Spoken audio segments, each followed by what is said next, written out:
Ladies and gentlemen, welcome back to the other side of the coin and welcome to your latest Chelsea news. Well. It's been confirmed now that Romeo Lavia has got a injury problem. Looks like he's picked up some sort of a hamstring issue in the international break. He's been sent home to Chelsea. Now, once again, we don't know whether he's going to be unavailable for the upcoming, next weekend match against Leicester in the Premier League. But we do know that right now he seems to have some level of hamstring issue. This is the latest, ladies and gentlemen, in regards to Romeo Lavia. Belgium manager Tedesco. I think Romeo Lavia has a hamstring problem. It was bothering him this morning and we didn't want to risk him. So look, how serious is it? I'm not really sure, but when it comes to Romeo Lavia, you just don't want to take any sort of risk at all. You have to be a little bit more cautious. You got to take some level of precaution. So it almost seems like I think he's probably going to miss out on the Leicester game. I really do think he might miss out on the Leicester game. He might be rested. Now, it poses a question that what do we do? What do we do in order to replace him in midfield? Because Enzo Fernandez is a name that's going to come into our mind straight away. We have seen in recent times Caicedo and Romeo Lavia, they're the pivot players. They seem to be Maresca's main pivot players. Maresca has said it in the press conference as well. He likes these two together. He likes their physicality. He likes the fact that they're able to cover ground a lot more than Caicedo and Enzo Fernandez. So this is not us fans making up these remarks. This is Enzo Maresca literally coming out publicly and stating, my two starting double pivot are Lavia and Caicedo. So now if Lavia is unavailable and, looks like, we know this. He's got a little bit of injury issue. He's got a bit of, the injury history behind him. We have to look after him. So Enzo Fernandez, ladies and gentlemen, he's the name that comes into our mind. He's the name that potentially is going to replace him. But Enzo Fernandez is not going to play as the deepest midfielder. It's most likely going to be Chukwuemeka. I'm guessing when Lavia is not around, Chukwuemeka then becomes a natural selection because he's going to invert and he's probably going to play as the deepest midfielder along with Caicedo, which will then push out Enzo Fernandez. Now, few of us have been asking for, well, instead of Enzo Fernandez, can we not have Nkunku or João Felix in those positions? Or even Jadon Sancho, for example. Can they not also give us that work rate off the ball? Because if they don't, then it's a mismatch.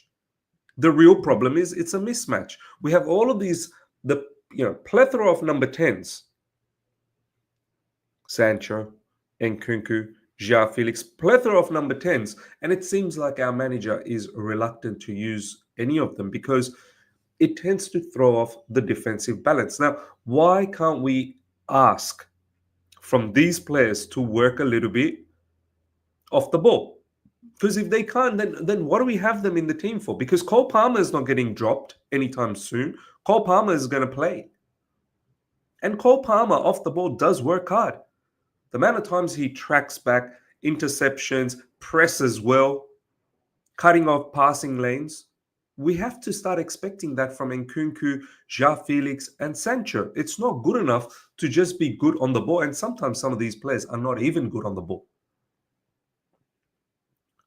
So it looks like Enzo Maresca is not completely confident on those number 10s to play that other midfield role that Enzo Fernandez is going to play on the ball. The problem is Enzo Fernandez off the ball will then track back and help out with Caicedo to make it a two-man midfield, and then Chukwuemeka will shift into the left-back position, making it a 4-4-2. Obviously, Pedro Neto, whether he's on the right, whether he's on whatever the case is, will drop back, and the other winger will drop back to make it a 4-4-2 situation off the ball.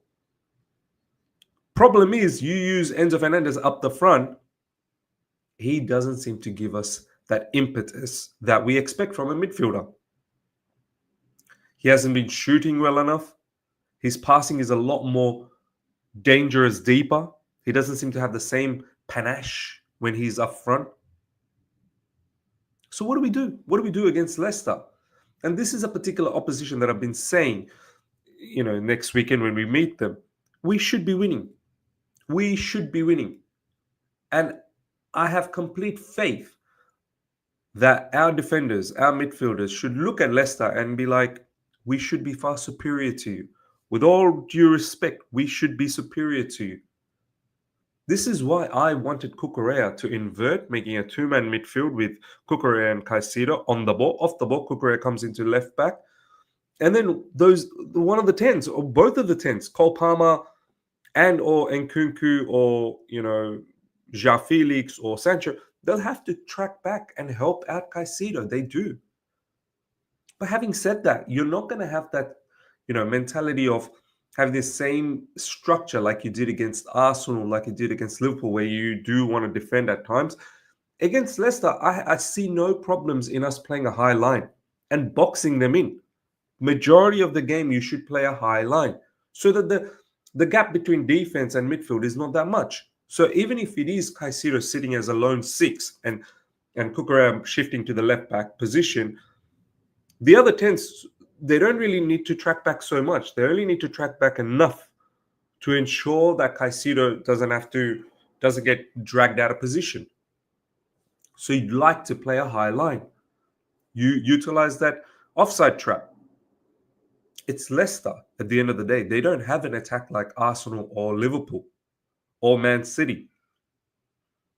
Yeah, it's a good attack, but it's an attack that we should be able to take care of with the caliber of players that we have. So let's see, ladies and gentlemen, what happens. I do expect Romeo Lavia not to be available. This, as I said, is a game that I'm not too worried about, but against Aston Villa, it will become a worry. You do need Romeo Lavia back. You don't want Romeo Lavia to be out of action for too long, which then poses a bigger question. If Romeo Lavia, God forbid, touch wood, is put into the injury list for a long time, then we have a serious issue, because I don't think we can prolong with Enzo Fernandez playing further up. You'd want to play Enzo Fernandez a bit deeper, but that's just not how Maresca operates, because of the fullbacks inverting, or especially Cucurella inverting. When it's Malo Gusto, he's becoming a number 10. Once again, question marks on sporting directors. In the way we have built this team, it seems like there is definitely some distinct flaws, which we knew. And these are the little percentages that can have a huge impact on the season. As I said, if Romeo Lavia is unavailable for longer than 1 or 2 matches, then it could be a problem. Ladies and gentlemen, let me know your thoughts. What's the solution that you would have if Romeo Lavia is unavailable? Looks like he has some level of hamstring problem, which honestly, I don't want to take any risk moving into that Leicester game next weekend. Next up, ladies and gentlemen, this is a tweet from Alexis Kafkas. Big up to him, by the way. But it's a post that came from the Secret Scout on Instagram. Have a look at this. So it's a post from Secret Scout. Chukwuemeka. It's got a whole heap of information from Transfer Market as to what has happened to Chukwuemeka so far. As you can see, not in the squad. Chukwuemeka is just not in the squad for majority of these games, Premier League games. And then the Secret Scout posted saying January coming soon, which means the transfer window will be open. One player who I'm sure will be in demand is Carney Chukwuemeka, one of my favorite midfielders coming through the academy system. He has too much quality to be not playing. I'm sure clubs will be inquiring. Daylight is coming. And have a look, ladies and gentlemen, who has liked that post, Chukwuemeka himself. So look, some people are getting upset about that. Some people understand it. I truly do understand it. The fact that Chukwuemeka has gone out there and liked it kind of confirms the fact that he's definitely going to move on in January, and rightly so. Look, I like this player a lot as well. The problem that has happened here is injuries have killed his momentum at Chelsea Football Club. Honestly, he's a quality player. He's a top quality player. He can play deeper in midfield. He can play further up, as an attacking midfielder. He can play out wide. I still remember a couple of seasons ago, I think it was Thomas Tuchel's season, maybe. I think so. And a couple of his matches against Man City earlier on, we lost, but he was the shining light. He was the absolute shining light. Since then, obviously, a lot of injuries, and it's halted his progress. And now he's completely out of the picture. I've got no issues if this player leaves. I wish he had an opportunity at Chelsea Football Club, but we just too many tens, too many midfielders, and there just doesn't seem to be any sort of room for Chukwuemeka, unfortunately. So yeah, I think he's definitely going to move on, and whoever does pick him, if he can stay injury free, I think Chukwuemeka will be a hit, an absolute hit. Ladies and gentlemen, let me know your thoughts in regards to Chukwuemeka as well. Now, these are the two news topics that have been floating around.